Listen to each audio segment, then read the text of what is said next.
Anatolia, the Turkish mainland. The cradle of civilizations. Witness of the emergence and passing of many civilizations, but also a stretch of fertile soil on which each and every civilization passing through, from east to west, from north to south, has left its mark. Anatolia, a land which God created painstakingly, without haste, as if knowing that every human being he created would have some connection to it. Whether you view the miracle of creation from the summit of Nimrud at sunrise, or from the beach of Gurkova at sunset, you will see his reflection. Whatever religion you believe in, this is a land where all roads leading to God intersect. When you enter a church, you hear the voice of the muezzin calling Muslims to prayer. And when you are praying on the carpets of the mosque, you hear the bells of the nearby church.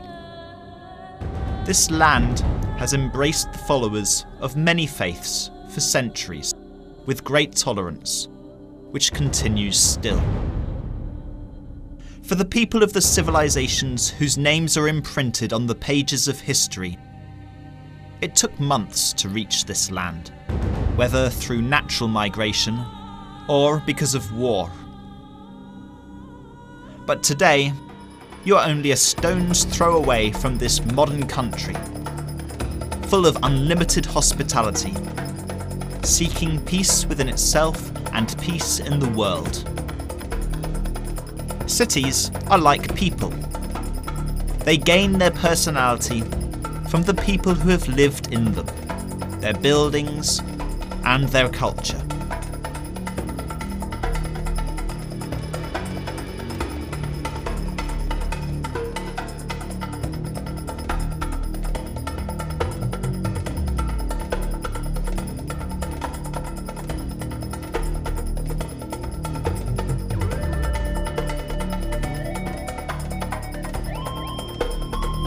This is especially true for Istanbul.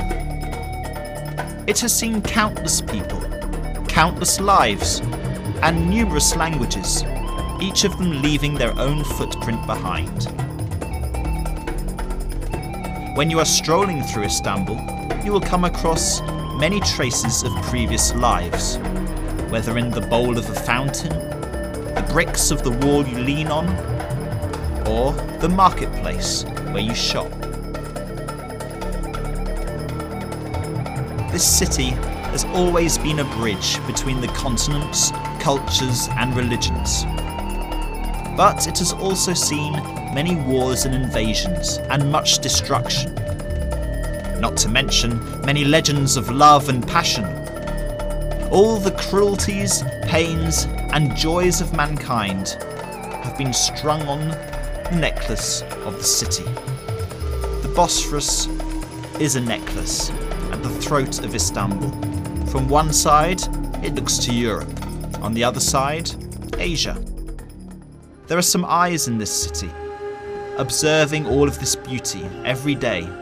Hesitant eyes, with branded hearts, existing at the meeting point of life, death, and disability. Other eyes and hearts are indifferent most of the time. They cannot know or understand this hesitancy. Who would know that the unique cry at the beginning of life would be the beginning of a lifelong scream? Who would accept that her tiny newborn baby was as fragile as a dry leaf? Who has experienced hesitancy at the same time as the joy of the first steps of his or her son? Who would dare to say no to their son running and playing in the garden? And who would be so careful of the shells on the beach while walking barefoot? They are here, sitting next to you or behind you. They are the parents or sisters or brothers of thousands of people with haemophilia. Take a close look at them now. Hemophilia has been a part of their everyday lives for years, and the tiny line passing through the black intersection of life, death and disability has left deep marks on their faces. Although social insurance, the nearest health facility, ambulances, factors and doctors are all lifelines to the people with haemophilia, there are also many problems for patients living in our country. This is illustrated by the fact that the disability rate among people with haemophilia in Turkey is 60%, while it is only 2% in developed countries. These corridors, well known to patients, are at the centre of the Hemophilia Society of Turkey. The Hemophilia Society of Turkey was established in 1992, with only 9 members. It became a member of the European Hemophilia Consortium in 1996. It was recognised as a public service organisation by the State of Turkey in 1997. The annual meeting of the European Hemophilia Consortium was organised in Turkey in 1996, and the Second International Hemophilia Forum was also held in Istanbul in 2000. The society has strong ties with international haemophilia societies, the World Federation of Haemophilia, and hematology organisations. The doctors, nurses and other personnel in the corridors are indispensable members of this huge family. This is a service provided with limited financial resources, but with unlimited love and passion. Demoralised hearts are often reassured by understanding and passionate hearts. Hesitant waiting in young hearts turns into hope in the presence of bigger brothers who have suffered so much, and turns into cheerfulness with unification and collaboration, and into trust with the love of health personnel.